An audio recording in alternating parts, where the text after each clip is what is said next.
অত্যাচারে এই বাড়িতে আর টিকতে পারছি না, তাই 10টা নয় 5টা নয় একটাই মাত্র ছেলে। এই ছেলেকে লেখাপড়া শিখিয়ে মানুষের মতো মানুষ করতে পারলাম না, তাই ভেবেছি আজকে আসুক ছেলের বাবা। ছেলের বাবা আসবে আর ভালো করে বলবো, ছেলেকে যদি শাসন করতে পেরেছো তো ভালো, আর যদি না পেরেছো ছেলের হাত ধরবো, বাপের বাড়ি যাবো। মনে আসুক বাড়িতে, ওরই একদিনকে আমারই একদিন। ছেলেকেও ফাটাবো আর ছেলের মাকেও ফাটাবো। ওই ছেলে আর ছেলের মায়ের জন্য মান সম্মান সমস্ত নষ্ট হয়ে গেছে। বলে গিন্নি, বলে কি গো? আরে আমি রে, আমি। তুমি কে? চিনতে পারছো না? আমি তোমার হো হো হো হো। দেখেছো এত বছর ধরে ঘর করছে, বউকে কি করে ডাকতে হয় সেটাও ঢং নেই। এ আমি তোর স্বামী রে। আমি তো জানি তুমি আমার স্বামী। তাহলে কে আবার কে কে করে চিল্লাচ্ছিস কেন? এই, আমি বাড়িতে নাই, তুই কার সঙ্গে কথা বলছিলি? শোনো, বেশি মাথা গরম করো না। কেন? রেগে মাথা গড়গড় করছে। তোর মাথা এতে গরম? ধরেছে। কেন, কি হয়েছে? তোমার ছেলের জন্য এই পাড়া প্রতিবেশী গ্রামে গঞ্জে হ্যাঁ। মুখ দেখাতে আমি পাচ্ছি না। ওই আমার ছেলের জন্য তুই পাড়ায় মুখ দেখাতে পারছিস না? তোমারই ছেলে। ওরে আমারও তো একই অবস্থা। তোর ছেলের জন্য এই গ্রামে মান সম্মান আমার থাকছে না। আমি 10খানা গ্রামের মোড়ল, 10খানা গ্রামে বিচার আচার করি, আর ওই ছেলের জন্য আজ কেউ আমাকে মোড়ল বলে মানছে না। মানবে কি করে? মানবে কি করে? তো ফাটাবো তোর তোমার ছেলেকে। দোষ, তোমার দোষ। আমার দোষ? কতবার বলেছি ছেলেটাকে কান ধরে ধরে স্কুলে নিয়ে যাও, এই লেখাপড়া শিখাও, তুমি তো গুরুত্ব দাওনি। ও আমার দোষ নয়, যত দোষ নন্দ ঘোষ। যখনই ছেলে বদমাইশি করে স্কুল যেতে চায় না, যখনই ছেলেকে শাসন করতে যায়, তখন তুই তো বলে ও কাত্তা, ছেলে আমাদের ছোট, এখন কিছু বলো না। ওর নাস্করা পেয়ে ছেলেটা গোল্লাই গেছে। শোনো, আমি হচ্ছে ছেলের মা, তুমি যখন ছেলেকে শাসন করবে তখন তো আমি ছেলেকে বুঝাবই। ও ওই বোঝাতে বোঝাতে বাঁদর তৈরি হয়ে গেছে। সেই ছেলে কোথায়? ছেলে নেই, সাত সকালে বাড়ি থেকে বেরিয়েছে, এখনো আসেনি। কে বললি? সেই সকালে বেলায় বাড়ি থেকে বেরোয় আর রাত 10টার পর বাড়িতে ঢোকে। আজও সেই সকালে বেলায় বেরিয়ে গেছে, ছেলে বাড়িতে নাই। না। গিন্নি, বলো। এই বাড়ির মধ্যে তুই আর আমি, আর আমাদের একমাত্র সন্তান, হ্যাঁ। সে এখন বাড়িতে নাই। নাই। তাহলে বাড়িতে তুই আর আমি ছাড়া আর কেউ নেই। কেন, কিছু বলবে নাকি? তাই বলছিলাম, কথায় কি বলে, স্বামী স্ত্রী দিয়ে মন তবে হয় কৃষ্ণ দর্শন। ঠিক বলেছো। তাই স্বামী স্ত্রী ঝগড়াঝাটি না করে, সংসারে অশান্তি বাড়তি না করে, আমি একটা কথা বলছিলাম। বলো। মানে মনে কিছু করবি না তো?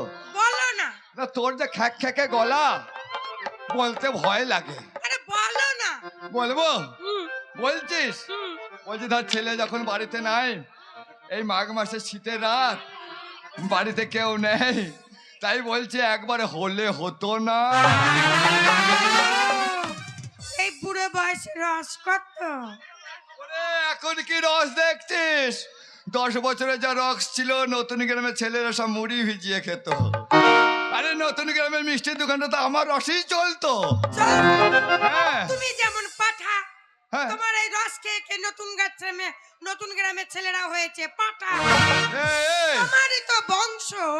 এই, এই, এই, শোন, এই জন্যই বলে, আমি ওকে যা বললাম ও উল্টো ধরে নিল। কথাই ওই জন্যই বলে, মেয়ে ছেলে হচ্ছে বাঁকা হারে তৈরি, পুরুষের বাঁ দিকের পাঁজর থেকে মেয়েরা তৈরি, তাই ওরা সমস্ত কথা মেঁকিয়ে মেঁকে চলে।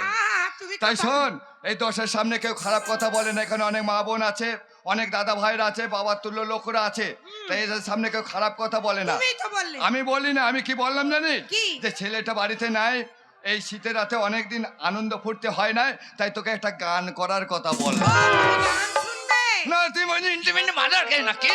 শোনো, ছেলে এখন বড় হয়েছে, এই সময় ছেলে যদি এসে কিছু দেখে ফেলে। ওরে এখন দুপুর 12টা বাজছে, তুমি দেখো জানলা দরজাগুলো লাগিয়ে ওরা দাও। 10 টাকায় বাড়ি ঢুকবি না। জানলা দরজা লাগাও। ঠিক আছে, আমি দরজা জানলা লাগিয়ে দিচ্ছি।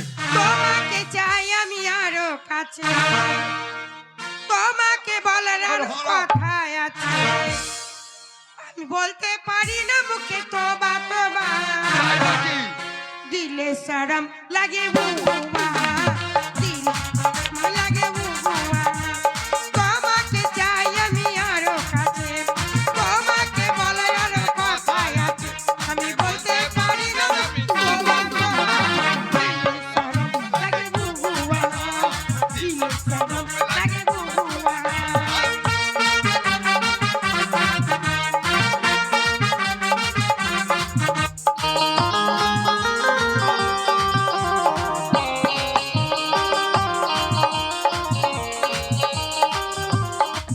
যদি জানাজানি হয় ভালোবাসা কেমন করে হবে মিলামিশা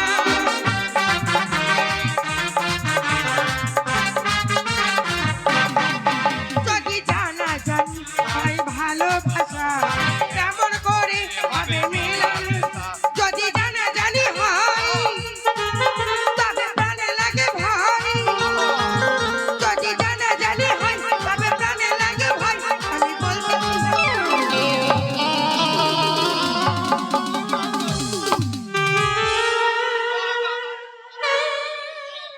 ও নাই রে নাই রে নাই রে না মনে উলা উঠো ওরে মাজা নাই রে গাইতে দেয় না ভালো করে গিন্নি চুপ করো তুই তো বলতেই পারতিস যে আনন্দ ফুটতে হবে না কেন? আমি পারবো না কি ঢুকেছে কি ঢুকেছে গো, কি ঢুকেছে গো, কি ঢুকেছে গো? ইদু লাঠি লাঠি লাঠি লাঠি লাঠি লাঠি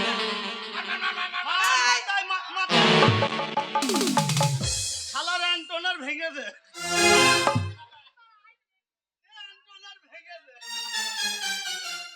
হ্যাঁ গো কেনে? কত বড় ইঁদুরটাকে ছেড়ে দিলে তুই বিড়ালটাকে খেতে দিস না কেন না না এন্দুর ধরিনি তো এন্দুর ধরার নাম করে নিজে যন্ত্র ধরে বেলাইছি ওরে তুই বিড়ালটাকে খেতে দিস না না বিড়ালটা খিদের জ্বালা সহ্য করতে না পেরে ইঁদুর ধরে বেড়াচ্ছে আর আমাদের ঘরে সেই ধেরে ইঁদুরটা পিরানের ভয়ে ছুটে এসে আমার কাঁচার ভেতর ঢুকে পড়েছে তুমি দূরে গেলে ধরেছিলাম। আমায় বড় জ্বালা কাছে এসে করো একই খেলা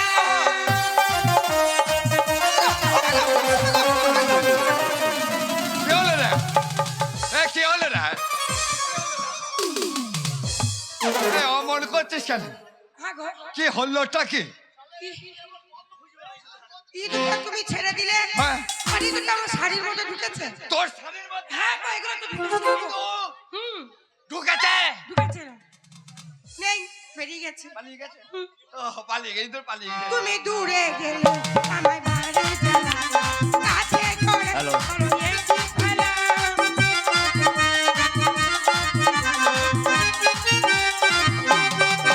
তুমি দূরে গেলে আমায় বাড়ি জ্বালা কাছে এসে করো একই খেলা যদি ভালোবাসি হয় তবে প্রাণে লাগে ভয় যদি জানাজানি হয় তবে প্রাণে লাগে ভয় আমি বলতে পারি না মুখে তো বাঁধো আগুন আগুন কেন লোক ছুটেছো আগুন লেগেছে বাঁচাও বাঁচাও শালার বেটা মরবে রে কি মাথাটা পাগল হয়েছে নাকি গিন্নি একবারে এমন রস সবকিছু উল্টো দেখছে মনে হচ্ছে হ্যাঁ গিন্নি এই না, কোথায় বাড়িতে আগুন লেগেছে তা ধোমা তুমিই বল